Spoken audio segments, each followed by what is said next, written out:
제가 기도하고 오늘 시작하도록 하겠습니다. 하나님 아버지, 오늘 저희들이 또 이렇게 하나님의 말씀을 배우는 자리에 모였습니다. 이 시간이 저희에게 즐거움과 기쁨이 되게 하여 주시고, 다만 성경의 지식만 쌓이는 시간이 아니라 하나님의 마음을 알아서 오늘 이 시대 속에서 정말 하나님의 거룩한 백성으로 그 나라를 위하여 부르심을 받은 그 하나님의 백성들로 우리 모두가 살고자 하는 그 기쁜 마음이 우리 안에 그렇게 일어날 수 있도록 은혜 베풀어 주시옵소서. 오늘 시작부터 마치는 모든 시간까지 우리 하나님 함께 하시기를 간절히 소원하며 예수님의 이름으로 기도합니다. 아멘. 자, 제가 화면을 좀 공유하도록 하겠습니다. 네, 자, 우리 오늘 5과를 시작하는데, 자, 여러분, 오늘 5과 제목은 국민을 만들었으니 법도 제정하고 영토도 주겠다. 지난 시간까지 우리는 4주에 걸쳐서 창세기 내용을 살펴봤습니다. 우리가 노아의 홍수에 대해서도 배우고, 그 이후에 또 바벨탑 사건, 그리고 노아의 홍수 이후에 하나님께서 이제 니무롯의 세상 속에 내 나라 이스라엘을 세우겠다. 이스라엘을 시작하신 하나님의 역사를 우리가 창세기를 통해서 보았죠. 그러면서 우리가 창세기의 모든 내용을 한 가지 관점으로 우리가 보게 되는데 그것이 뭐냐면 국민 만들기예요. 우리가 나라의 세 가지 우리 요소가 있잖아요. 국민, 영토, 주권이에요. 그래서 가장 먼저 하나님은 이스라엘을 부르시고 하나님의 백성들, 국민을 만드시는 작업을 그때부터 하시는 거예요. 자, 그리고 이제 오늘 5주차 보면 이제 국민을 만들었으니 국민 만들기 하셨잖아요. 이제 법도 제정하고 영토도 주겠다. 그래서 주권과 영토를 하나님께서 만들어 가시는 장면을 보게 돼요. 왜요? 그렇게 해야 하나님 나라가 완성되거든요. 오늘 그래서 출애굽기와 민수기 내용을 살펴보겠습니다. 자, 오늘 포인트가 5가지인데요. 첫 번째는 출애굽기 전체 구조를 살펴보겠습니다. 그러면서 출애굽기 사실은 굉장히 단순한 구조로 되어 있거든요. 우리가 그것을 좀 살펴보고 출애굽기의 경열, 다시 말해서 출애굽기를 관통하는 굉장히 중요한 핵심 내용들을 우리가 좀 살펴볼 거예요. 그러면서 출애굽기 3가지 핵심 이야기, 그리고 이제 우리가 민수기로 넘어가도록 하겠습니다. 자, 제가 스카치 테이프를 좀 읽어볼게요. 야곱의 12아들로 구성된 70명의 이스라엘 백성들은 430년이 지나자 20세 이상만 해도 60만 명 이상으로 늘어났습니다. 병력이 약 60만 명이니 총 인구는 아마도 250만 명 정도였을 겁니다. 국민 만들기 끝난 셈이죠. 그 다음으로 하나님은 어디에 초점을 맞춰야 하실까요? 법 만들기입니다. 하나님이 이 나라의 왕권을 갖고 계신다는 사실을 선포하시는 일이었습니다. 왕으로서 어떻게 다스리실 것인가입니다. 하나님께서 총 인구 약 250만 명이나 되는 국민들을 정치하시려면 매우 구체적인 법이 있어야 했습니다. 하나님은 현실이세요. 이 내용을 다룬 책이 바로 출애굽기랍니다. 자, 오늘 공부할 출애굽기 책을 한 문장으로 요약해 볼까요? 이스라엘 백성들이 노예로 있던 애굽을 탈출해서 2개월 동안 이동한 후 도착한 시내 광야 생활 약 11개월 기간의 스토리입니다. 굉장히 간단해요. 그런데 이 이야기를 통째로 이해하려면 출애굽기 경혈을 눌러야 한답니다. 그런데 이 이야기를 통째로, 그렇습니다. 출애굽기에도 경혈이 있어요. 거기를 누르면 찌르르르 하면서 출애굽기 전체가 한눈에 확 들어온답니다. 자, 그래서 출애굽기 한 문장으로 요약하면 이스라엘 백성들이 노예로 있던 그 애굽을 탈출해요. 그리고 2개월 동안 이동한 후 도착한 시내 광야에서 약 11개월간 생활한 이야기입니다. 출애굽기는요, 결국은 하나님의 백성들이 구원을 우리에게 보여주죠. 구원은 바로 하나님의 백성이 되는 작업입니다. 자, 그런데 어떻게 우리가 구원을 받습니까? 바로 유월절 어린 양의 피로. 유월절 어린 양 누구세요? 바로 예수 그리스도. 그러니까 이 예수님을 통해서 우리에게 보여주실 그 하나님 백성, 그 구원에 대한 이야기를 우리는 출애굽기를 통해서 보게 된다는 거죠. 자, 그런데 여기서 굉장히 중요한 것이 바로 떨기나무에서 모세가 하나님을 만나는 장면입니다. 자, 우리가 떨기나무 앞에 오기까지 그 모세의 시대적인 상황을 좀 이해할 필요가 있는데요. 여기 지도에 보시는 것처럼 노아의 세 아들 셈과 함과 야벳이 각각 어떻게 흩어져 가는지를 우리가 볼 수 있거든요. 제일 위에 있는 야벳은 유럽과 아시아로 이제 넓게 퍼져갑니다. 그리고 셈은 지금 현재 우리가 살고 있는 이 아라비아 쪽에 이제 거처를 삼아요. 이제 문제는 함인데 함은 이제 여기 보시면 가나안 땅. 우리가 왜 가나안 땅이라고 하냐면 그 함의 아들 가나안 족속이 정착해서 살았던 땅이라서 가나안 땅이에요. 그리고 아프리카 이집트 쪽으로 퍼져 나가거든요. 자, 그런데 이제 우리가 출애굽기의 무대는 이제 애굽이잖아요. 자, 애굽은 여기 보시는 것처럼 이제 함의 후예들이 이제 왕조를 차려요. 그래서 지금 우리가 역사적으로 보면 그 애굽의 왕조가 33개 왕조가 있었습니다. 근데 이제 처음 첫 번째 왕조부터 11번째 왕조까지는 굉장히 강력한 왕권을 형성했던 그런 왕조들이에요. 그런데 이제 12왕조에 이르러서는 갑자기 춘추 전국시대 같은 그런 정치적인 혼란기에 접어서게 됩니다. 자, 그런데요. 사람들이 정치에 관심이 없어요. 왜냐하면 이 나일 문명이라는 것이 너무 살기가 좋다는 거예요. 여러분, 사람들이 어떤 나라가 정치에 민감하냐면 좀 어렵고 배고프면 사람들이 정치에 관심을 갖습니다. 그래서 누가 우리 지도자가 될 것인지, 왜냐? 그 지도자 잘 세워야 우리가 조금 배불리 먹을 수 있거든요. 그런데 상대적으로 등 따시고 배부르고 가면 정치에 관심이 없어요. 누가 세워지든 말든 어차피 우리는 배부르고 잘 사니까 딱 그런 상황이 이 애굽의 상황이었어요. 자, 그런데 반면에 이 셈족 이 사람들은 우리 지금 여기 카타르 살아봐서 알겠지만 굉장히 척박한 사막 모래에서 살잖아요. 여러분, 어려운 환경 속에서 사람이 살면 생존력이 강해져요. 굉장히 강력한 생존 본능을 이제 지니게 됩니다. 그래서 기술을 개발하고 또 기구를 만들고 이런 여러 가지 개발을 하게 되죠. 남아야 하니까. 그럼에도 불구하고 이 셈족 사람들은 살기가 너무 힘든 거예요. 그래서 점점 어떻게 하냐면 이집트 쪽으로 이 풍족한 나일 문명이 있는 땅으로 사람들이 유입이 됩니다. 자, 그런데 이 셈족 사람들이 애굽에 와서 보니까 여기 완전 당나라 부대인 거예요. 이 사람들이 뭐 군사력도 약하고 그냥 돈은 많고 사람들 먹고 살고 하는데 가만 보니까 야 이거 우리가 나라 차지할 수 있겠는데 그래서 봉기를 일으키는 거예요. 이게 어떻게 표현할 수 있을까요? 우리 카타르에 살고 있는데 우리나라 사람들이 우리나라면 좀 미안하니까 뭐 저기 뭐 필리핀 사람들이 필리핀 미안하네요. 어쨌든 야, 뭐 필리핀 이런 사람들이 갑자기 봉기를 일으켜서 로컬 카타리들을 물리치고 왕권을 잡는 것 같은 이런 엄청난 사건이 벌어지게 돼요.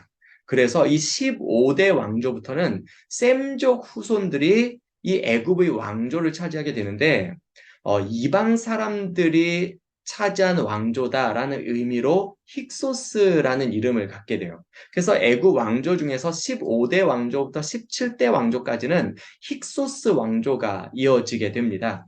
이게 왜 중요하냐면 우리 창세기에 보면 이제 애굽의 총리로 하나님께서 요셉을 보내시잖아요.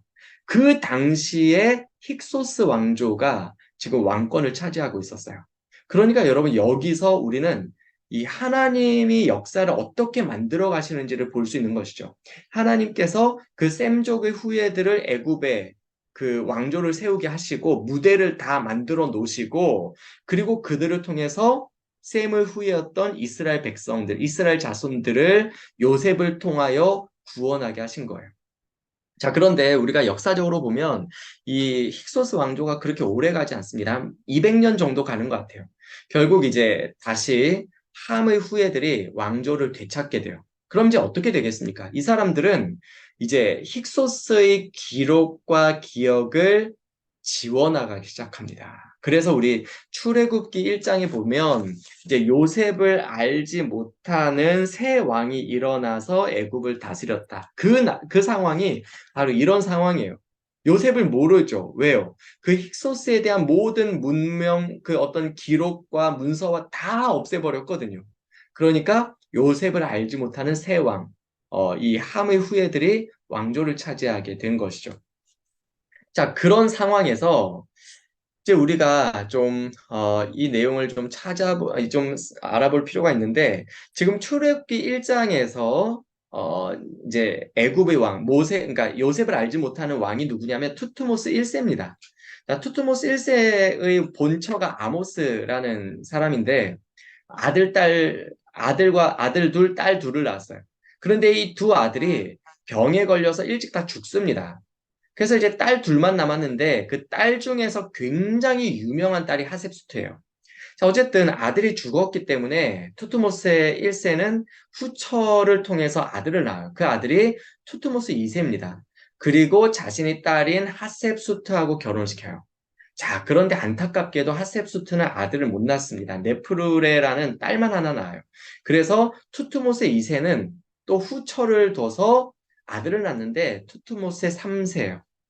그런데 이 핫셉수트는요, 굉장히 야망이 넘치는 그런 불타오르는 그런 사람이었어요. 그래서 이 후처를 통해서 낳은 투트모스의 3세가 바로가 되는 것을 원하지 않아요. 그때부터 핫셉수트는 나일강에 가서 제사의식을 치릅니다. 자기에게 아들을 달라고. 그렇게 제사의식을 치르는데 갑자기 갈대상자가 떠내려오는 거예요. 열어보니까 거기 아들이 있는 겁니다. 자, 이 상황을 우리가 이해하면 왜 그 당시에 히브리 아이면 다 죽이라고 명령이 떨어진 그런 상황에서 바로의 공주가 이 아이가 히브리 아들인 줄 알면서도 자기 아들을 삼았는지 알겠죠. 그렇게 제사의식을 치르다가 갑자기 갈대 상자를 통해서 열어보니까 아들이 있는 거예요. 이 하셉수트는 이 아들이 신이 자신에게 내린 아들이다 확신하고 자기 양자로 삼는 것이죠.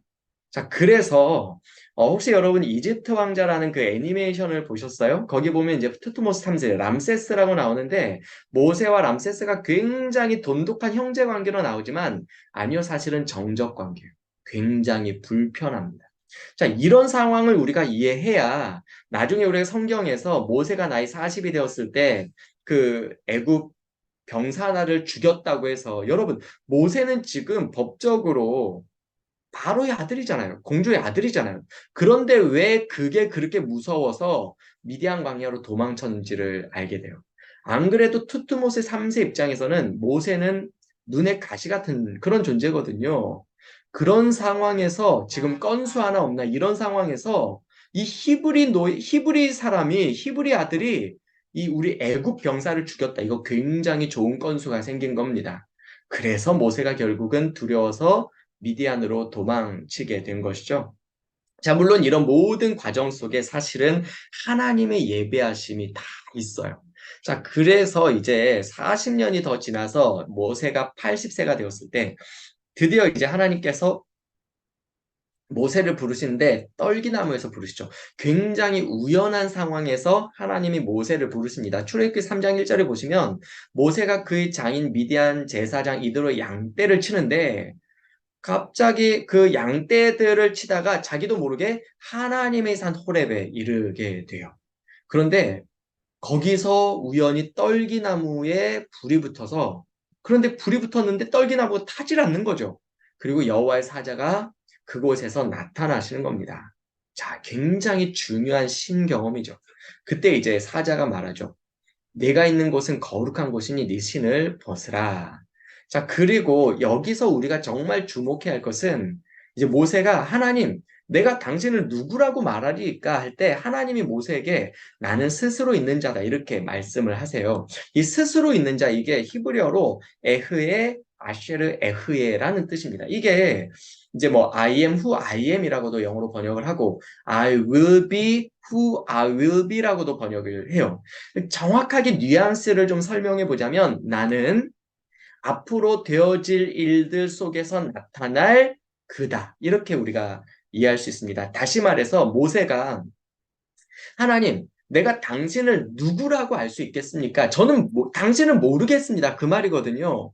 하나님 뭐라고 말씀하시냐면 네가 나를 누군지 앞으로 알게 될 것이다. 무엇을 통해서? 앞으로 되어질 모든 일들을 통해서 너는 볼 것이다. 너는 알 것이다. 에흐의 아쉐르 에흐. 내가 누구인지를 너는 알 것이다. 이것을 이제 말씀하시는 거예요.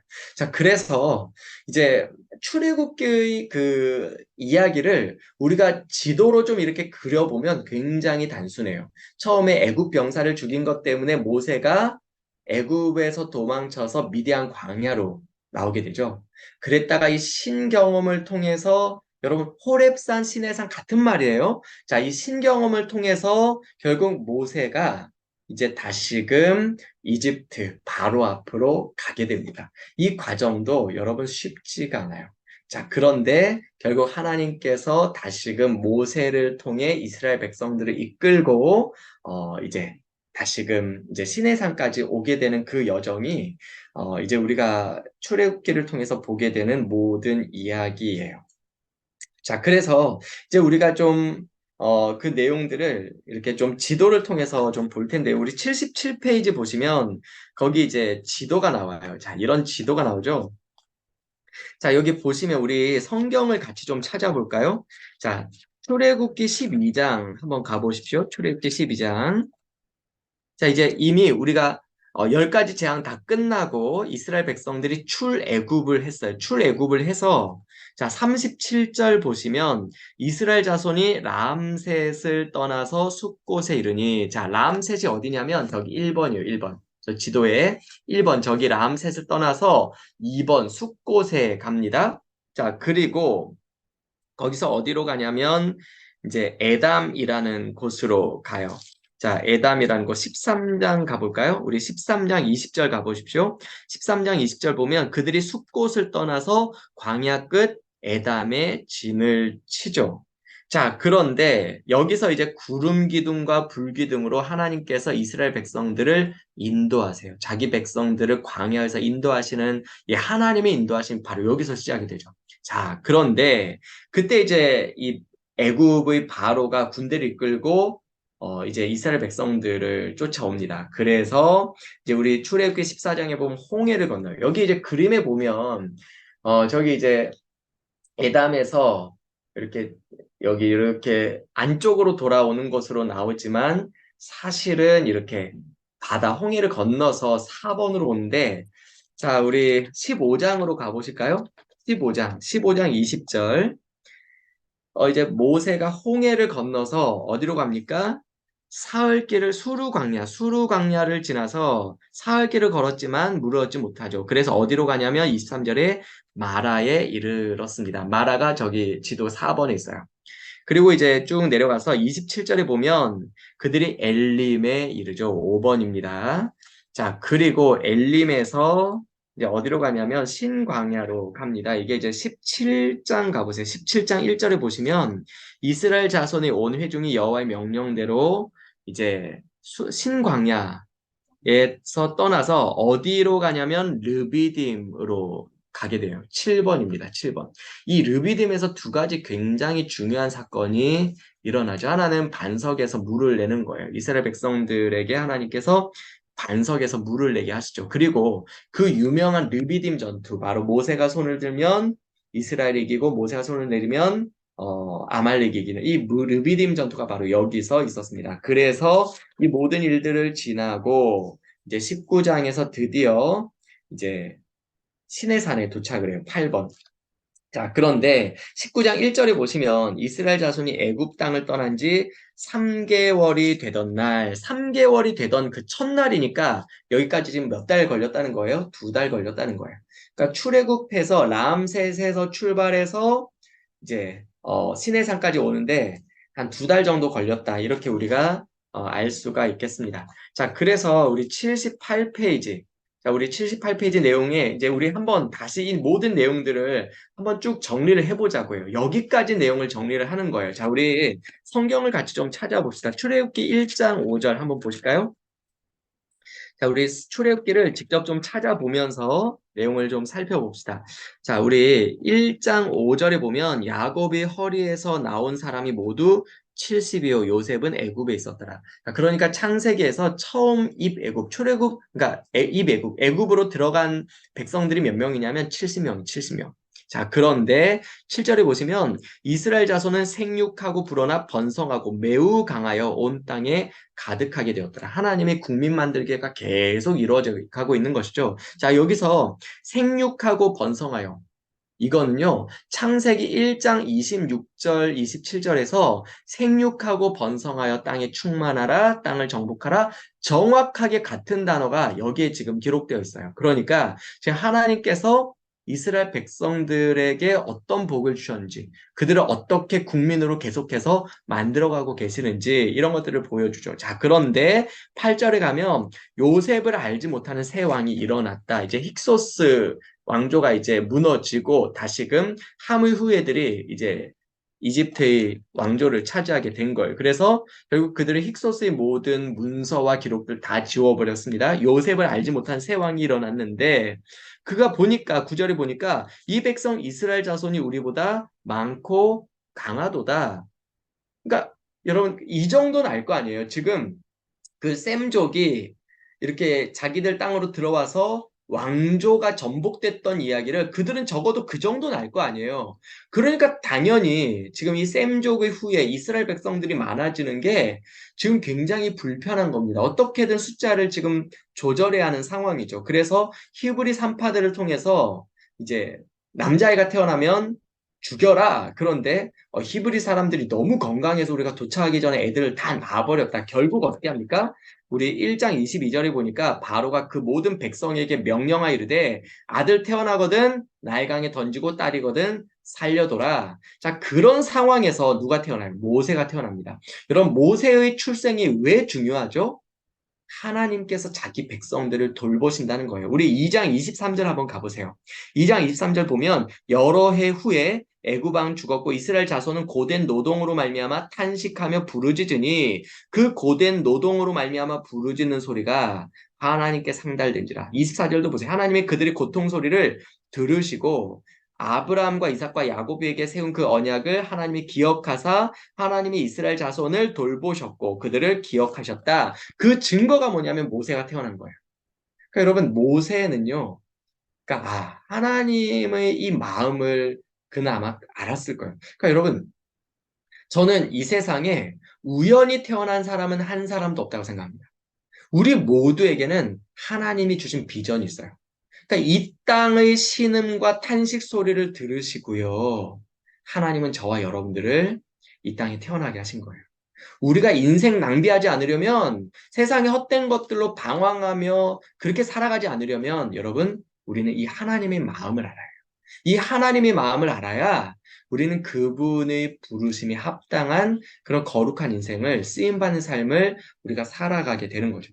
자, 이런 상황 속에서 아까 우리가 그 도표를 살펴봤지만 이 핫셉수트는 아들을 낳지 못했고 투트모스의 3세, 후처를 통해서 난 투트모스 3세가 이 후계자 구도에 서 있는데 핫셉수트는 그게 싫은 거예요. 그래서 나일강에서 계속해서 기도를 하죠. 아들을 달라고. 그런 상황에서 하나님이 갈대 상자에 모세를 탁 넣어놓고 여기까지 인도하신 거예요. 자, 그래서 여러분 하려고만 했다면 저는 그렇게 생각해요. 하려고만 했다면 투트모세 3세가 아니라 모세가 투트모세 1세를 이어서 이 두 번째 바로 그 아들 바로 왕이 될 수 있었어요. 우리 히브리서 한번 찾아볼까요? 히브리서 11장 여기 23절에 보면 제가 읽어드릴게요. 이런 말씀이 있어요. 믿음으로 모세가 태어났을 때 그 부모가 아름다운 아임을 보고 석 달 동안 숨겨 왕의 명령을 무서워하지 아니하였으며 믿음으로 모세는 장성하여 바로의 공주의 아들이라 칭함받기를 거절하고 도리어 하나님의 백성과 함께 고난받기를 잠시 죄악의 낙을 누리는 것보다 더 좋아하고 그리스도를 위하여 받는 수모를 애굽의 모든 보화보다 더 큰 재물로 여겼으니 이는 상주심을 바라봄이라. 여러분 이런 내용들 읽어보면 진짜 부끄럽지 않아요? 바로는 애굽 말이 이상하게 나오네요. 모세는요 자기가 하려고만 했다면 그는 이집트의 왕이 될 수 있었어요. 그런데 그는 바로의 공주의 아들이라 일컬음을 받는 것보다 그리스도를 위하여 잠시 고난받기를 선택했어요. 그래서 그가 나이 40이 되었을 때 자기 백성을 돌아보기 위해서 나갔다가 이집트 병사를 죽이죠. 그것 때문에 이제 결국은 미디안 광야로 도망을 치게 됩니다. 자, 그런데 이제 그 인생이 끝난 것처럼 보였는데 하나님은 40년 동안 계속해서 모세를 준비시켜 가고 계셨어요. 왜 그럴까요? 여러분, 하나님께 쓰임받는 인생은요, 뜨거운 마음만으로는 절대로 될 수가 없습니다. 여러분, 소원이 실력은 아니거든요. 여러분, 소원이 있어도 실력이 준비되지 않으면 절대로 하나님 앞에 쓰임받을 수가 없어요. 그 실력은 뭐냐면, 하나님의 백성들과 함께 살아갈 수 있는 능력이에요. 여러분, 지금껏 모세는 어쨌든 자기가 뜻은 있었지만 바로의 아들, 그러니까 바로의 공주의 아들로 살았어요. 그러니까 그는 딱딱한 바닥에서 생활해 본 적이 없습니다. 그런 모세가 아무리 거룩한 뜻을 품었다고 해서 광야 40년 백성들과 동고동락 불가능해요. 어떻게 해요? 40년 동안 하나님은 광야 체험을 하게 하신 거예요. 광야 장막에서 장차 그 유목민으로 살아갈 수 있는 준비를 40년 동안 시키는 겁니다. 그리고 이제 80세가 되었을 때 40년의 준비가 끝났을 때 하나님이 모세를 이제 신의 산으로 호렙산으로 부르시는 것이죠. 자, 그렇게 해서 처음에 이제 하나님이 모세를 부르셨는데 그때 이제 모세는요, 질문합니다. 내가 누구이길래? 3장 11절 한번 보실까요? 3장 11절 가면 모세가 하나님께 아뢰되 내가 누구이기에 바로에게 가며 이스라엘 자손을 애굽에서 인도하여 내릴까? 여러분, 사람이 하나님 안 만나면 자꾸만 자기에게 집착해. 내가 누구이길래? 내가 누구이길래? 이거 하나님 안 만나면 자꾸 우리는 거기에 집착해요. 그런데 하나님을 만나면 질문이 바뀌어 버립니다. 어떻게 해요? 우리 13절에 보면 모세가 하나님께 아뢰되 내가 이스라엘 자손에게 가서 이르기를 너희 조상의 하나님이 나를 너에게 보내셨다면 그들이 내게 묻기를 그 이름이 무엇이냐리니 내가 무엇이라고 그들에게 말하리일까? 그러니까 하나님 만나기 전에는 내가 누굽니까? 였는데 하나님 만나고 나니까 당신은 누구십니까? 이렇게 질문이 바뀌죠. 그때 하나님이 14절에서 나는 스스로 있는 자다. 너 내가 누군지 모르겠지? 근데 하나님은요, 여러분, 탁상공론으로 우리가 책상에서 어떤 신학 서적 몇 권 읽어서 하나님 누군지 그렇게 알 수 있는 분이 아니에요. 앞으로 나타날 되어질 모든 역사적인 사건들 속에서 내가 너에게 나를 보여주겠다. 내가 누구인지를 너는 알게 될 것이다. 그래서요, 여러분 앞으로 이제 10가지 재앙이 등장하는데 이 10가지 재앙의 핵심이 뭔지 아세요? 하나님이 누구냐 이거예요. 자, 5장 한번 가보십시오. 결국 이제 어, 모세가 이제 바로 앞에 가거든요. 5장 1절에. 자, 그런데 바로가 뭐라고 말해요? 5장 2절 가보세요. 바로가 이르되 여호와가 누구이기에 내가 그의 목소리를 듣고 이스라엘 백성들을 보내겠느냐? 나는 여호와를 알지 못하니 모른다는 것이죠. 어떻게 해요? 하나님은 알게 하십니다. I am who I am. 아세르, 아흐예, 아쉐르, 아흐예. 하나님은 이제 보여줄 거라는 거예요. 그래서 이제 10가지 재앙이 하나하나 펼쳐지게 될 텐데 여러분 그 핵심은 바로 하나님이 누구인가 이거예요. 한번 여러분 찾아볼까요?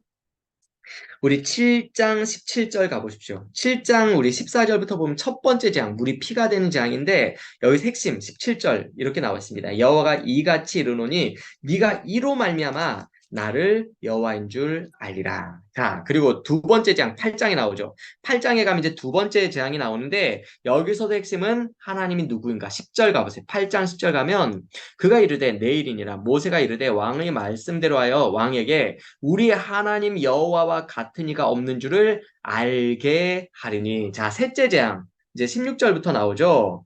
자, 19절 보십시오. 요술사가 바로게 이르되 이는 하나님의 권능이니다. 그러니까 이 요술사조차도 하나님의 권능을 지금 말할 수밖에 없는 거죠. 자, 20절부터 이제 넷째 재앙, 파리 재앙이 나오는데 여기서도 우리 22절 보세요.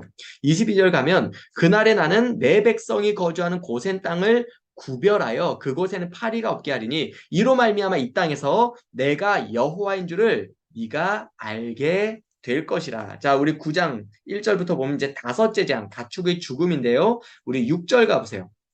이튿날 여호와께서 이 일을 행하시니 애굽의 모든 가축은 죽었으나 이스라엘 자손의 가축은 하나도 죽지 아니한지라. 지금 하나님의 백성들을 보호하시는 모습 보여주죠. 자, 여섯째 장 8절부터 나와요. 악성 종기가 생기는데 우리 11절 요술사들도 악성 종기로 말미암아 모세 앞에 서지 못하니 악성 종기가 요술사들로부터 애굽 모든 사람에게 생겼습니다. 다섯째 재앙에서는요. 이스라엘 백성들의 가축을 보호하셨는데 이제 여섯째 재앙에서는 이스라엘 백성들의 그 육신과 건강을 하나님께서 완벽하게 돌보시죠. 자, 일곱째 재앙 13절부터 나오는데 우리 우박 재앙이죠. 14절 보세요. 내가 이번에는 모든 재앙을 너와 네 신하와 네 백성에게 내려 온 천하에 나와 같은 자가 없음을 네가 알게 하리라.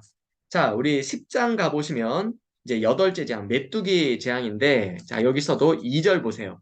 네게 내가 애굽에서 행한 일들, 곧 내가 그들 가운데서 행한 표징을 네 아들과 네 자손의 귀에 전하기 위함이라. 너희는 내가 여호와인 줄을 알리라. 자, 우리 또, 어, 아홉째 재앙이 우리 10장 우리 21절부터 보시면 이제 흑암 재앙이 나오죠. 그런데 23절 보세요. 그동안 사람들이 서로 볼 수 없으며 자기 처소에서 일어나는 자가 없으되 온 이스라엘 자손들이 거주하는 곳에는 빛이 있었다. 하나님의 빛이 이스라엘 자손들이 거주하는 그 땅에는 임하고 있는 모습을 보여주는 것이죠. 자, 그러니까 여러분, 이 모든 재앙들을 통해서 계속해서 아흐예, 아쉐르, 아흐예. I will be who I will be. 너 내가 누군지 모르지? 너 지금 사람들한테 내가 누군지 어떻게 설명하냐? 내가 보여줄게. 그냥 내가 누군지 내가 보여줄게. 바로가 여호와가 누군지 난 모른다. 모르지. 내가 보여줄게. 나 이런 하나님이야. 라는 것을 이 10가지 재앙을 통해서 계속해서 나타내 보여주시는 것. 그리고 이제 마지막 12장 가면 10번째 재앙, 유월절 재앙이 나와서 결국 이 유월절 피 바른 그 집을 하나님이 넘어가심으로 이제 이스라엘 백성들이 구원 역사가 이루어지게 되는 것이죠. 자, 이렇게 해서 이제 우리 78페이지 양가로 3번에 보시면 10가지 재앙 이후에 백성들을 이끌고 시내산에서 언약을 맺습니다. 자, 그래서 이제 우리 아까 이제 요 지도에 나와 있는 경로는 우리가 다 살펴봤고요. 이제 19장으로 가면 이제 여기서 이제 10계명을 이제 하나님께서 주신다고요. 자, 그런데 이제 그러면서 이제 31장까지 쭉 보시면 이제 10계명에서부터 이제 분향단과 성막의 기구와 이런 것들을 어떻게 만들지 법을 아주 구체적으로 제정을 해 주세요. 자, 그리고 이제 내려오는데 32장에 보면 이제 두 돌판을 들고 10계명 들고 내려오는데 이제 백성들이 그 밑에서 막 우상 숭배하고 있고 그래서 이 돌판을 깨트리는데 이제 33장부터 보면 하나님께서 다시 이제 두 번째 돌판에 이 율법을 기록하게 하세요. 그래서 다시 시내산에 올라가서 이제 모세가 이 율법을 받습니다. 자, 그렇게 해서 다시 율법을 가지고 내려오는데 우리 잘 아시는 것처럼 그 율법을 받아서 내려오는 모세의 얼굴이 환한 빛으로 광채가 비추는 것을 우리는 보게 되죠. 자, 그래서 이제 모세를 중심으로 이스라엘 백성들이 뭐 하냐면 성막을 만들어요. 성막을 만들고 이제 성막 안에 있는 그런 기구들을 만들어요. 언제까지? 40장까지. 40장까지 이제 그 성막 만들고 제단 만들고 기구 만들고 이 모든 작업을 하고 나서 이제 40장 17절 보십시오. 40장 17절 둘째 해 첫째 달. 자, 그러니까 아까 보세요. 첫째 달에 이제 라암셋을 출발해서 2달 동안 시내산에 도착을 했죠. 그리고 거기서 율법을 받았어요. 그리고 오늘 이제 17절 보시면 40장 17절 보시면 둘째 해 첫째 달이니까 그러니까 10달, 11달 동안 이 시내산에 머물면서 뭐 했다는 말이에요. 성막 만들고 기구 만들고 이제 준비 작업했다는 것이죠. 자, 그렇게 해서 이제 마지막으로 34절, 40장 34절에 보면 구름이 회막에 덮이고 여호와 영광이 성막에 충만하고 이렇게 해서 이제 드디어 이스라엘 백성들이 이제 출정식을 거행하게 됩니다. 이제 어디로 가냐? 자, 이 지도를 보시면 알겠지만 이렇게 북쪽으로 우리 앞으로 천성을 향해 이제 가나안 땅을 향해 갈 텐데 첫 번째 거점이 어디냐면 가데스 바네아 바로 가나안 땅 바로 밑이에요. 그래서 이제 우리가 여기 교재 78페이지 보면 이제 B번에 민수기 공부 나오죠. 제가 한번 읽어볼게요. 출애굽기의 끝은 시내산이었습니다. 제일 밑에였어요. 출애굽기가 끝나면 벌써 가나안에 다 왔다고 생각하면 안 돼요. 이제 겨우 1년 지난 겁니다. 하나님께서는 시내산에서 하실 일을 다 마치셨어요. 더 이상 이곳에 머물 이유가 없습니다. 이제는 최종 목적지를 향해 이동해야 합니다. 하나님이 약속하신 그 땅, 이들이 최종 목적지를 향해 떠나야 합니다. 민수기는 땅 만들러 가는 여정이 책입니다. 창세기에서는 국민을 만들었고 출애굽기에서는 법을 만들었고 이제는 영토 만들기가 이슈인 것이죠. 땅 찾아 서둘러 가야겠죠? 그 땅이 가나안 땅입니다. 그런데 그 땅은 비어있는 땅이 아니라 여러 종족들이 살고 있었습니다. 반드시 병력이 필요했던 거예요. 그 땅을 차지하려면 전쟁을 해야만 하는 거였어. 그러니까 민수기 하면 백성이 수를 세는 거, 인구조사, 병력 정비, 국방부 만들기 이런 식으로 말해도 될 겁니다.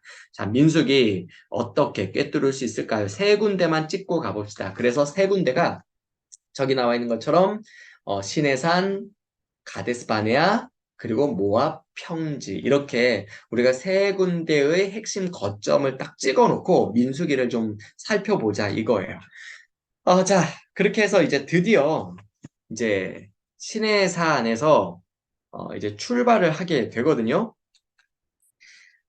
그런데 자, 한번 보시면 여러분 아까 이제 우리가 출애굽기 이제 40장 17절에서 보면 둘째 해 첫째 달에 이제 성막을 완성하고 봉헌을 했어요. 그리고 여러분, 우리 이제 민수기 1장으로 한번 가볼까요? 자, 민수기 1장 1절에 보시면 이렇게 나오죠. 이스라엘 자손이 애굽 땅에서 나온 후 둘째 해 둘째 달 첫째 날. 어, 그러니까 한 달이 비는 걸 아시겠죠? 출애굽기 40장 17절에서는 성막이 완성된 게 둘째 해 첫째 달이었어요. 그런데 지금 민수기 이제 출정식을 하는데 둘째 해 둘째 달 첫째 날이죠. 자, 그러면 한 달에 공백이 생기는데 이 한 달 동안 뭐 했냐? 그 정보가 민수기 9장에 가면 됩니다. 한번 찾아볼게요. 9장. 자, 민수기 9장. 자, 우리 1절 보시면 이렇게 나옵니다. 애굽 땅에서 나온 다음 해 첫째 달. 자, 그러니까 아까 출애굽기 40장 17절 그때와 같은 시점이죠. 둘째 해 첫째 달에 여호와께서 시내 광야에서 모세에게 말씀하시는데 뭘 말씀하시냐면 2절 보세요. 이스라엘 자손에게 유월절을 그 정한 기일에 지키게 하라. 그 정한 기일 곧 이달 14째 날 해질 때에는 너희는 그것을 지키되 그 모든 율례와 모든 규례대로 지킬지니라. 그래서 5절 보시면 그들이 첫째 달 14째 날 해질 때 시내 광야에서 유월절을 지켰을 때 이스라엘 자손이 여호와께서 모세에게 명령하신 것을 다 따라 행하였더라. 자, 그러니까 둘째 해 첫째 달 첫째 날 이제 성막 완성하고 봉헌식 했단 말이에요. 그리고 이제 가자 출발이 아니고 먼저 뭐 했어요? 예배했어요. 6월절. 그러니까 우리 여호수아서를 우리가 읽어보면 이스라엘 백성들이 요단강을 건너고 나서 오케이 여리고성 가자 돌격 앞으로 이게 아니라 뭐 하죠? 할례를 행하라. 그러니까 하나님 앞에 엎드리라는 거예요. 하나님만 바라보라는 거예요. 이제 똑같습니다. 이스라엘 백성들도 하나님께서 이제 성막 만들었어요. 오케이 가데스 바네아로 출발이 아니라 출발하기 전에 먼저 하나님 바라보라는 거예요. 6월절. 자, 그렇게 해서 이제 6월절을 지키게 되죠. 자, 그리고 나서 자, 우리 어 이제 9장 11절 보세요. 자, 9장 11절 보시면, 둘째 달 14째 날 해질 때 그것을 지켜서 어린 양의 무교병과 쓴나물을 아울러 먹을 것이요. 아, 그리고 10장 가보세요, 10장. 10장 11절입니다. 10장 11절 가시면, 둘째 해, 둘째 달, 스무 날에 구름이, 아, 잠깐만요. 제가, 네. 네네네. 아, 죄송합니다. 자, 9장 11절, 맞네요. 9장 11절에 둘째 달 14째 날 해질 때 그것을 지켜서 어린 양의 무교병과 쓴나물을 아울러 먹을 것이요. 자, 6월절과 무교절은 같이 지키니까 그렇게 해서 무교병을 먹었습니다. 그죠? 자, 그래서 여기 이제 화면에 나온 것처럼 2장 첫째 달 첫째 날에 성막이 완성되고 14일에 유월절 그리고 무교절 지키죠. 그리고 이제 2장 1절 우리가 아까 이제 1장 1절에 보면 이제 둘째 달 첫째 날, 둘째 달 첫째 날 그때 이제 인원을 계수하기 시작하는 거예요. 병력이 몇 명이고 이걸 이제 계수하고 그리고 이제 그 달 20일에 우리 10장 11절에 이제 둘째 달 스무 날에 2장 그러니까 2월 20일이죠. 이제 드디어 출발 이게 되는 겁니다. 자, 이렇게 해서 어디로 가냐면 시내산에서 자, 가데스 바네아까지 이제 가나안 땅 바로 밑에 거기까지 이제 가는 거예요. 그러니까 그 거리가 절대로 길지 않아요. 금방 도착하죠. 그 내용이 이제 13장에 나와 있습니다. 자, 그래서 이제 우리 80페이지, 교재 80페이지 보면 이제 가데스 바네에 도착을 했어요. 이때 이제 하나님께서 이제 각 지파별로 한 사람씩 이제 그 정탐꾼들을 이제 뽑게 되죠. 그리고 이제 40일 동안 그 땅을 정탐하는데 뭐 다 잘 아시는 것처럼 여호수아와 갈렙 두 사람 빼고는 다 이제 그 땅에 대해서 부정적으로 이야기를 합니다. 하나님이 왜 그 땅을 정탐하라 했을까요? 그러니까 그 땅을 밟으면서 하나님의 마음을 품으라는 거예요. 하나님의 비전을 바라보라는 거예요. 하나님이 우리에게 이 좋은 아름다운 적과 꾸리는 이 땅을 하나님이 주셨구나. 그것을 바라봐야 그 땅을 주신 하나님의 마음을 그들이 품을 수 있어야 그곳에서 하나님 나라를 세워갈 수 있어요. 하나님의 백성으로 살아갈 수 있는 거예요. 그러니까 하나님은 그 땅에 들어가기 전에 먼저 정탐꾼들을 보내셔서 그 땅을 주신 하나님의 마음을 알게 하신 거예요. 그런데 어떻게 하죠? 불순종하죠. 인간적인 눈으로 그 땅을 보니까 야, 그 사람들은 거인인데 우리는 뭐 메뚜기 같다. 그래가지고 우리는 못 가겠다. 결국 어떻게 하죠? 우리 거기 이제 14장 가보세요. 14장. 결국은 이제 이 사람들이 이렇게 하나님 앞에 불순종했기 때문에 다시 이제 광야 40년을 지나게 되는데 왜 광야 40년이냐? 우리 32절, 14장, 민수기 14장 32절. 여기 보시면 너희 시체는 이 광야에 엎드러질 것이요. 너희 자녀들은 너희 반역한 죄를 지고 너희 시체가 광야에서 소멸되기까지 40년을 광야에서 방황하는 자가 되리라. 왜 40년이냐? 34절. 너희는 그 땅을 정탐한 날수인 40일의 하루를 1년으로 카운트해서 그 40년간 너희 죄악을 담당할지니 그 너희는 그제서야 내가 싫어하면 어떻게 되는지를 알리라 하셨다 하라. 자, 그래서 결국 이제 40년 동안 그 광야를 방황하게 되는 거예요. 이 40년 광야 생활을 통해서 결국은 하나님은 1세대를 징계하시지만 사실 동시에 광야 2세대를 준비시키십니다.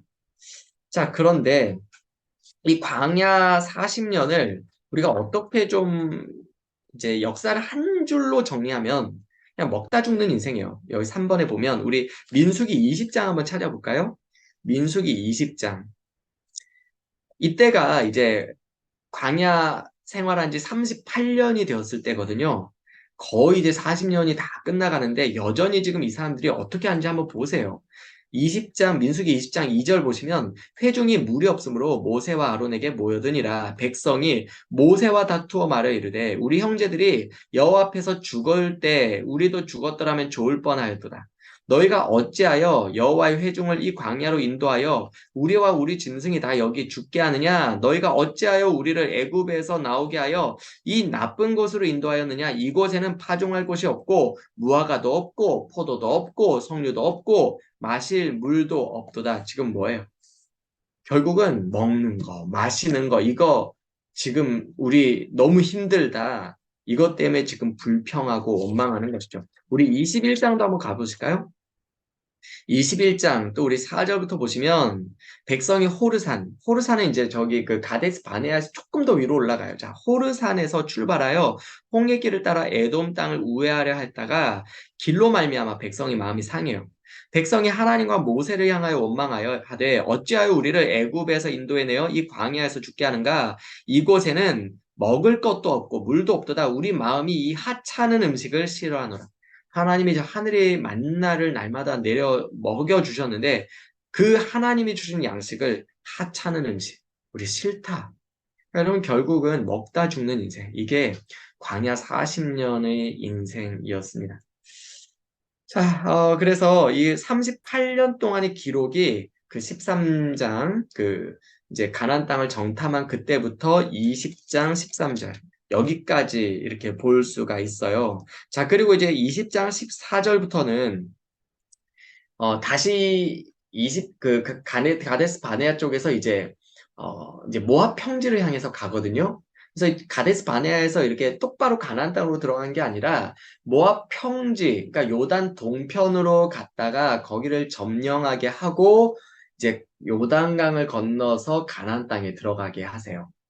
자, 그 여정이 있는데 그 여정의 핵심은 뭐냐면 절대 복종입니다. 주님 말씀하시면 내가 나아가리다. 뜻이 아니면 내가 멈춰서리다. 자, 그래서 81장 한번, 81페이지, 우리 교재 81페이지 한번 가보세요. 이제 드디어 가데스 바네아를 떠나서 요단 동편을 점령합니다. 여러분, 이 요단 동편 땅을 주신 이유가 뭐예요? 하나님께서 이제 루벤, 갓, 므낫세 반지파 이스라엘 백성들에게 가나안 땅 안쪽 서쪽 땅만이 아니라 이 동편 땅까지도 그들에게 기업으로 주신 것이죠. 자, 그런데 이 요단 동편을 정복하는 이 정복 전쟁은요, 사실은 그보다 훨씬 더 치열한 이 가나안 정복 전쟁을 준비하게 하시는 하나님의 준비 작업이었어요. 그런데 여러분 이 전쟁은요, 이 군사력으로 싸우는 게 아닙니다. 주님 말씀하시면 내가 나아가리라. 주님 뜻이 아니면 내가 멈춰서리라. 이렇게 철저하게 하나님 앞에 순종해야 이긴다. 이것을 이 요단 동편에서의 두 번의 전쟁, 한 번은 이제 이렇게 여기 아모리 사람들을 이제 시온을 물리치게 하는 그 전쟁, 그리고 두 번째는 바산 왕 옥을 물리치는 그 전쟁, 이 두 번의 전쟁을 싸우게 하시면서 이 전쟁을 치르는 과정 속에서 이 이스라엘의 승리 방정식, 승리 공식을 배우게 하시는 거예요. 아, 하나님 편에 서 있어야 이기는구나. 이것을 배워야 그들이 이제 요단을 건너가서 믿음으로 이 전쟁을 치를 수가 있는 거예요. 그와 더불어서 결국 이 요단 동편의 땅도 하나님께서 이 르우벤, 갓, 므낫세 반지파, 이 이스라엘 지파들에게 기업으로 주시는 것이죠. 자, 그런데, 이제 우리가,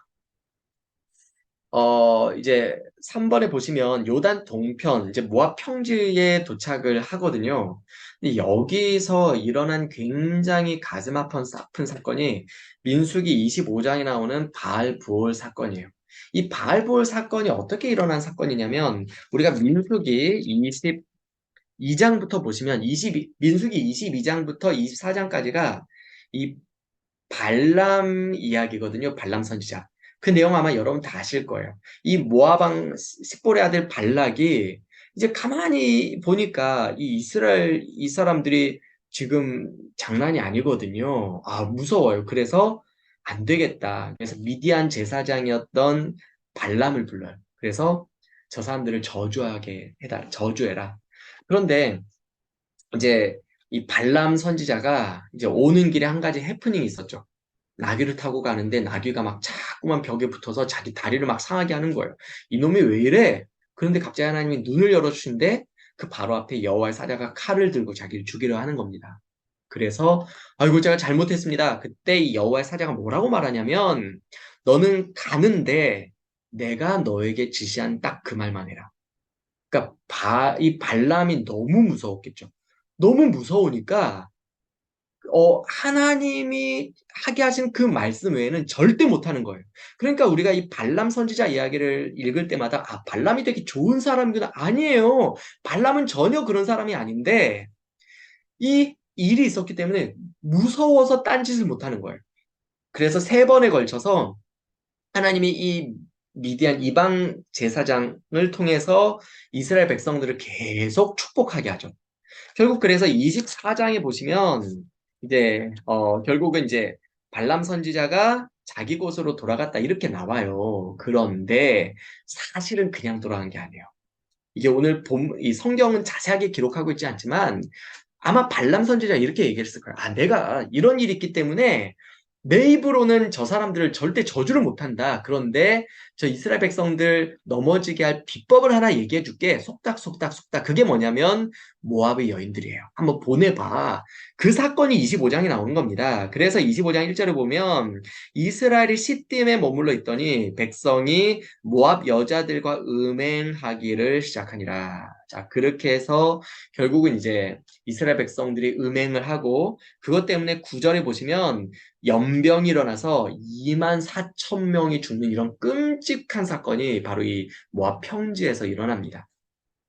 나중에 이스라엘 백성들이 가나안 땅에 들어갔을 때 발람을 죽입니다. 우리 31장 가보시겠어요? 우리 민수기 31장 우리 8절 가보세요. 민수기 31장 8절에 보시면 이제 이스라엘 백성들이 이제 미디안 사람들을 죽이는데 자 보세요. 8절 보시면 그 죽인 자 외에 미디안의 5왕을 죽였으니 미디안의 왕들은 그죠? 에위와 레겜과 수르와 후르와 레바이며 왕들이죠. 또 부올의 아들 발람을 칼로 죽였더라. 왜 죽였어요? 자, 보세요. 여기 16절부터 이렇게 나오죠. 보라, 이들이 발람의 꾀를 따라 이스라엘 자손을 부올의 사건에서 여호와 앞에 범죄하게 하여 여호와의 회중 가운데 연병이 일어나게 하였느니라. 자, 여기 발람의 꾀라는 말을 정확하게 얘기하고 있습니다. 그러니까 발람이 꾀를 낸 것이 바로 모압 여자들을 통해서 음행하게 하여 이스라엘이 스스로 자멸하게 만든 그 사건이 이제 바알부올이에요. 그래서 하나님이 이것을 다루시면서 하나님의 백성들을 거룩한 백성으로 작업하시는 거죠. 이런 내용들을 우리가 여기 이제 민수기에서 우리가 볼 수가 있습니다. 그리고 이제 마지막으로 바로 이 모압 평지에서 이제 모세는 생을 마감하게 되죠. 이 모압 평지에 느보산이 있거든요. 우리 신명기 34장 가보십시오. 우리 신명기 이 모압 평지에서 하나님이 모세를 통해서 율법을 갱신하여 설교하게 하시는 그게 이제 신명기예요. 자, 신명기 마지막 우리 34장 1절 보시면 이제 모세의 죽음을 이렇게 기록하고 있죠. 모세가 모압 평지에서 느보산에 올라가 여리고 맞은편 비스가 산 꼭대기에 이름에 여호와께서 길앗 온 땅을 단까지 보이시고 그러면서 이제 5절 보시면 이에 여호와의 종 모세가 여호와의 말씀대로 모압 땅에서 죽어 이렇게 기록을 하고 있습니다. 그래서 여러분 이 모압 평지는요. 하나님께서 장차 이제 이스라엘 백성들이 가나안 땅에 들어가서 아주 치열한 정복 전쟁을 펼치게 될 텐데 그 전쟁의 승리 공식을 가르쳐 주신 장소예요. 그래서 전쟁은 여호와께 속한 것이다. 주님 말씀하시면 내가 나가리다. 뜻이 아니면 멈춰서리다. 하나님 말씀에 순종해야 이긴다. 이것을 바로 그 아모리 사람 시온과 바산 옥, 이 두 왕과의 두 민족과의 전쟁을 통해서 배우게 하세요. 그리고 그 땅을 이제 이스라엘 백성들에게 기업으로 주시죠. 자, 그리고 이 모압 평지는 하나님께서 이제 신명기 말씀을 백성들에게 들려주신 곳입니다.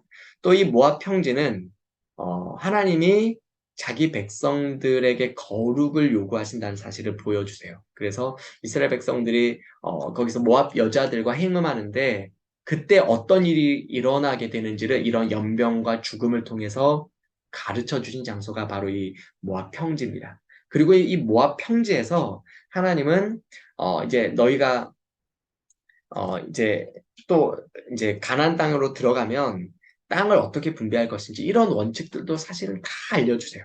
그리고 이제 요단 동편에 땅을 분배하시는데 우리 그림에 나오는 것처럼 이런 므낫세 반지파, 갓지파, 루벤 지파 이 세 지파들이 이제 여기에 땅을 차지하게 됩니다. 자, 그래서 우리가 오늘 여기까지 살펴봤고요. 이제 마무리 제가 읽어보도록 하겠습니다. 하나님은 창조주로서 왕이십니다. 사실은 온 세상을 다스리셔야 합니다. 그런데 이 왕권에 도전하는 힘 있는 자들이 생겨나죠. 그들이 왕이 되어 흘러가는 인류 일반 역사 속에 하나님은 당신도 나라 하나를 세우기로 작정하십니다. 아브라함을 불러 내가 너로 큰 민족을 이루겠다고 하십니다. 이 나라를 세우신 이유 간단하죠. 너는 내 백성이니 복이다. 그 복을 저 모든 열방 나라들에게도 전파해라. 너로 인해서 모든 민족이 복을 얻는 것이다. 아브라함 한 사람으로 출발한 하나님 나라가 야곱의 12아들로 골격을 이루게 됩니다. 12지파죠. 출애굽기에 와보니 그들이 번성해서 250만 명 가량의 국민이 되었습니다. 국민 만들기 끝났습니다. 그런데 이 백성들이 노예로 전락되어 있어요. 하나님이 왕이신 나라인데 백성들이 노예라니 있을 수 없죠. 하나님은 이들에게 해방을 주십니다. 출애굽을 시키신 후 너희들 내 백성이다 노예가 아니다 하십니다. 이것을 신의 산 언약이라고 하죠. 이제 하나님은 그들의 왕이십니다. 그 백성 가운데 거하시면서 통치하시겠답니다. 그런데 그렇게 국민들을 다스리려면 법이 필요하죠. 이 세상에 실제로 존재했던 유형국가 있습니다. 현실이었습니다. 나라가 유지되어야 한다는 말이죠. 그래서 하나님께서는 친히 입법하신 거예요. 십계명과 율법이 그것입니다. 앞으로 하나님은 그들을 친히 인도해 나가실 것입니다. 이제 신의 산에서 할 일을 마치시고 그 다음 목적지로 출발합니다. 그 목적지는 가나안 땅이었습니다. 국민도 있고 법도 있으니 그 다음은 땅이 있어야 합니다. 그런데 그 땅은 그냥 얻어지는 땅이 아니었습니다. 정탐하고 작전 짜고 싸워야 얻어지는 땅입니다. 세상 나라는 정복해야 얻어집니다. 수고해야 얻어지죠. 이것이 이스라엘 백성들의 사명이었습니다. 출애굽한 백성들이 그걸 안 하겠다고 한 것이 민수기 관건이었습니다. 하나님 입장은 단호하셨어요. 정복하지 않겠다면 그냥 먹다 죽으라는 겁니다. 그래서 그 1세대가 죽기를 기다리느라 가데스 바네아에서 38년 세월이 지났습니다. 그 후 광야 2세대가 자라서 새로운 대중이 되었을 때 노종 모세는 그들을 이끌고 요단 동편을 점령했습니다. 비록 요단 서편 가나안은 못 들어가도 요단 동편은 우리 땅이다 하는 성취감을 안고 모압 평지에 앉아있는 모세 얼굴 보입니까? 그 노종의 마지막 걱정은 과연 얘들 잘 해낼까? 요단 서편 가나안 정복할 수 있을까? 이스라엘이 과연 모든 민족으로 복을 얻게 하는 사명 감당할 수 있을까? 였습니다. 과연 그들은 잘 해낼까요? 다음 주에 봅시다. 자, 그래서 오늘 이제 우리가 여기까지 이렇게 해서 출애굽기, 레위기, 민수기, 신명기 내용까지 우리가 이제 살펴본 내용들입니다. 어때요, 여러분? 오늘 내용을 좀 보시면서 지금껏 그냥 좀 딱딱하고 좀 지루하고 막연하게만 보였던 이 출애굽기 또 민수기 이런 내용들이 굉장히 좀 입체적으로 그런 와닿지 않습니까? 저는 개인적으로 이 내용을 이제 오늘도 좀 다시 공부하고 이렇게 살펴보면서 야, 정말 그 하나님이 얼마나 정말 체계적으로, 구체적으로 그 백성들을 준비시키고 자기 능력을 보이시고 이게 느껴지더라고요. 무엇보다도 여러분 저는 그 하나님께서 정말 자기 백성들이 그 신음 소리를 들으시고 그들을 돌보시고 모세를 태어나게 하신 그 장면을 좀 보면서 저희 인생에 대해서도 좀 생각을 해보게 됐어요. 어쩌면 내 한 사람의 인생은요, 나만을 위한 인생이 아닐 거예요. 나를 이 땅에 태어나게 했을 때 이미 이 땅에 뭐 70억의 수많은 사람이 있는데 왜 나라는 또 한 사람의 인생을 하나님은 이 땅에 태어나게 하셨을까? 그런데 여러분, 이 세대를 향한 그 하나님의 마음, 그 하나님의 부르심에 눈을 뜬 순간 우리는 수많은 사람 중에 또 한 사람이 아니라 단 한 사람으로서의 삶을 살아가게 될 거예요. 오늘 우리가 그 주님의 마음을 좀 품었으면 좋겠어요. 그래서 하나님은 그런 하나님 나라의 원대한 비전을 가지고 나라는 이 단 한 사람의 존재를 이곳에 세워주셨다. 여러분 가슴 막 뜨거워지지 않으세요? 우리 이 마음을 품고 우리 정말 이 시대 속에서 그렇게 모세가 바로의 공주의 아들이라 일컬음을 받는 것보다 그리스도를 위하여 잠시 고난받기를 선택한 것처럼 우리도 그렇게 좀 멋지게 좁은 길을 좀 당당하게 선택하며 나가면 얼마나 좋을까요? 우리 그런 좀 마음을 품고 우리 이 한 주도 정말 각자의 자리에서 그렇게 하나님의 백성으로 그 나라를 위해서 살아갈 수 있는 우리 모두가 되었으면 좋겠습니다. 제가 한번 기도하겠습니다. 하나님 아버지, 저희들을 오늘도 이 말씀을 배우는 자리에 인도해 주셔서 감사합니다. 하나님, 그 구약 시대에 있었던 그 이야기가 그때만의 이야기가 아니라 오늘 이곳에서 내 삶의 이야기가 되게 하여 주시옵소서. 하나님, 그저 광야를 방황하며 먹다 죽는 초라한 인생 이야기가 저 인생 되지 않게 하여 주시옵소서.